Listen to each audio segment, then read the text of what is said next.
14조 원이 넘는 엄청난 미수금, 그리고 2026년까지는 재무 건전성을 회복하겠다는 약속. 오늘은 바로 이 두 가지 현실 사이에 놓인 한국가스공사의 현재와 미래를 속 시원하게 파헤쳐 보겠습니다.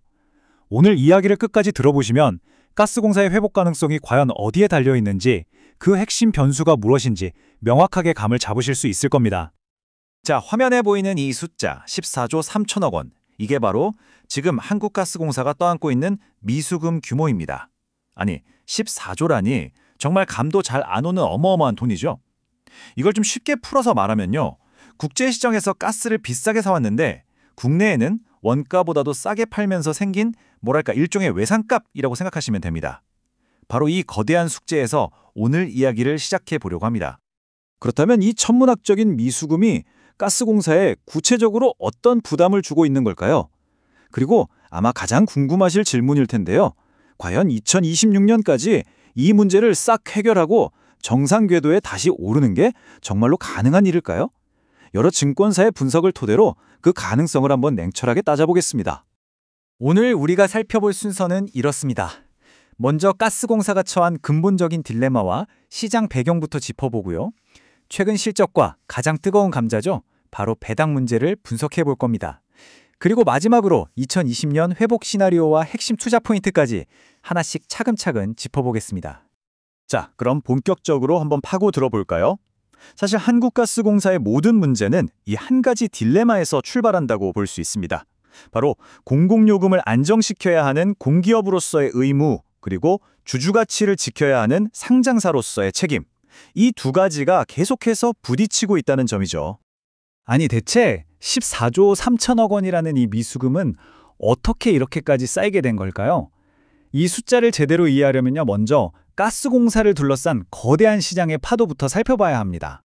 지난 몇 년간 가스공사는 말 그대로 퍼펙트 스톰을 온몸으로 맞았다고 할 수 있습니다. 아시다시피 러시아 우크라이나 전쟁 같은 일들로 국제 LNG 가격은 그야말로 천정부지로 치솟았죠. 하지만 국내 가스 요금은 물가 안정을 위해서 사실상 동결됐습니다. 여기에 원달러 환율까지 크게 오르면서 수입 원가는 더 늘어났고요. 그러니까 비싸게 사온 가스를 손해보면서 팔아야 하는 구조가 굳어져 버렸고 그 손실이 눈덩이처럼 불어나서 지금의 미수금이 된 겁니다. 이런 엄청난 압박 속에서 가스공사의 최근 성적표는 과연 어땠을까요? 가장 최근에 발표된 실적을 보면서 현재 재무 상태를 한번 점검해 보겠습니다.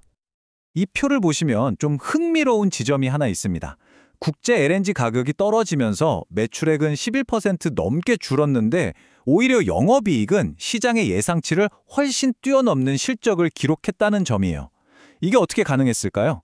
바로 해외 사업이 예상보다 잘 버텨주고 또 비용 관리에 성공했기 때문입니다.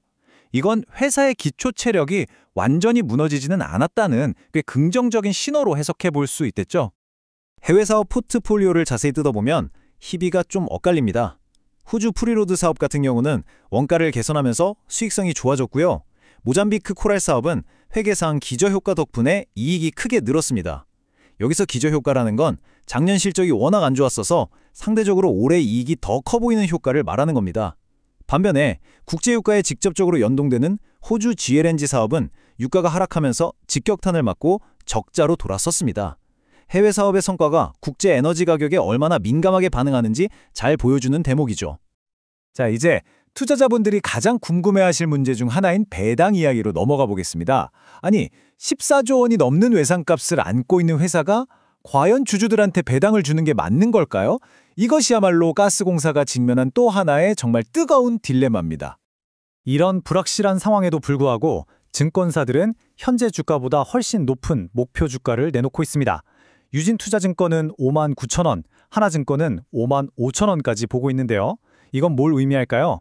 시장 분석가들이 미수금 문제라는 큰 짐이 있긴 하지만 가스공사가 가진 자산 가치나 미래의 회복 가능성을 여전히 높게 평가하고 있다는 뜻으로 볼 수 있습니다. 여기서 하나투자증권 리포트에 나온 한 문장이 정말 핵심을 딱 짚어주는데요. 바로 이겁니다. 배당은 결국 성향에 달렸다. 이게 무슨 말이냐면요. 배당을 하냐 마냐가 단순히 재무제표 숫자만 보고 결정되는 게 아니라는 겁니다. 결국엔 정부와 경영진의 정책적인 의지, 그러니까 어떤 방향으로 가고 싶어 하느냐에 따라 결정될 문제라는 거죠. 바로 이 지점에서 아주 복잡한 역학관계가 펼쳐집니다. 가스공사의 최대 주주는 누구죠? 바로 정부입니다. 정부 입장에서는 세수 확보가 굉장히 중요하고 공기업 배당은 그 중요한 재원 중 하나거든요. 그렇기 때문에 막대한 미수금을 빨리 해결해야 하는 회사의 사정과는 별개로 정부가 배당을 요구할 수 있는 압력이 계속해서 존재하는 겁니다. 말하자면 재무 건전성 회복과 최대 주주의 요구 사이에서 아슬아슬한 줄타기를 하고 있는 셈이죠. 자, 그럼 이제 가장 중요한 미래 전망으로 시선을 한번 돌려보겠습니다. 과연 한국가스공사가 2026년까지 재무 구조를 정상화시킬 수 있을까요? 그 회복으로 가는 길은 어떤 모습일지 구체적인 시나리오를 한번 그려보겠습니다. 2026년 회복이라는 목표를 달성하려면 이 세 가지 핵심 조건이 반드시 딱 맞아떨어져야 합니다. 첫째, 가장 근본적인 해결책, 바로 국내 가스 요금 인상입니다. 손해보면서 파는 구조부터 깨야 미수금이 더 이상 쌓이지 않겠죠. 둘째, 국제유가 같은 외부 변수가 좀 안정되면서 해외 사업에서 꾸준히 이익을 내줘야 합니다.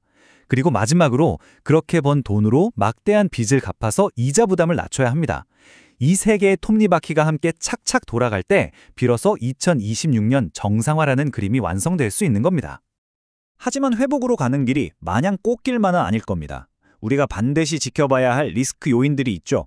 만약에 원달러 환율이 다시 급등하면 수입 원가 부담이 커질 거고요. 경기가 안 좋아서 발전소들의 가스 사용량이 줄면 수익이 나빠집니다. 해외 사업의 실적 변동성은 여전한 변수고요. 그런데 무엇보다 가장 큰 리스크는 정치적, 사회적 압력 때문에 가스 요금 인상이 계속해서 미뤄지는 상황입니다. 이렇게 되면 회복 시나리오는 당연히 더 멀어질 수밖에 없겠죠. 자, 지금까지의 좀 복잡했다는 분석을 투자자 여러분이 기억하기 쉽게 핵심만 쏙쏙 뽑아서 다시 한번 정리해드리겠습니다. 만약 오늘 내용 중에서 딱 한 문장만 기억해야 한다면 바로 이겁니다. 한국가스공사의 미래는 결국 가스 요금이라는 국내 정책을 LNG 가격이라는 글로벌 시장 현실에 얼마나 가깝게 맞춰나갈 수 있느냐에 달려있다는 것. 이 간격을 좁히는 게 미수금 문제 해결의 시작이자 끝이라고 할 수 있습니다. 앞으로 가스공사의 향방을 가늠하기 위해서 여러분이 꾸준히 체크해야 하셔야 할 지표들입니다. 정부가 요금 조정을 언제, 얼마나 할지, 또 연말에 결정될 배당 규모는 어느 정도일지, 그리고 국제 유가와 환율, 주요 해외 프로젝트의 분기별 실적 같은 거시 지표들의 흐름을 놓치지 않고 계속 추적하셔야 합니다. 오늘 분석을 마치면서 우리는 어쩌면 좀 더 근본적인 질문에 다다르게 되는 것 같습니다. 과연 가스공사처럼 국가기관 산업을 책임지는 공기업이 공공서비스를 제공해야 한다는 의무와 재무적인 지속 가능성이라는 이 두 마리 토끼를 모두 잡는 것이 가능할까요? 가스공사의 앞으로의 행보는 이 어려운 질문에 대한 아주 중요한 시험대가 될 겁니다.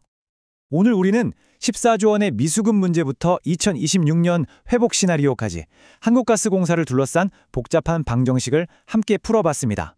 핵심은 결국 요금 현실화와 정부의 정책적 의지에 달려 있다는 점 꼭 기억하시면 좋겠습니다. 본 내용은 투자 자문이 아닌 정보 제공 목적의 컨텐츠임을 다시 한번 말씀드립니다.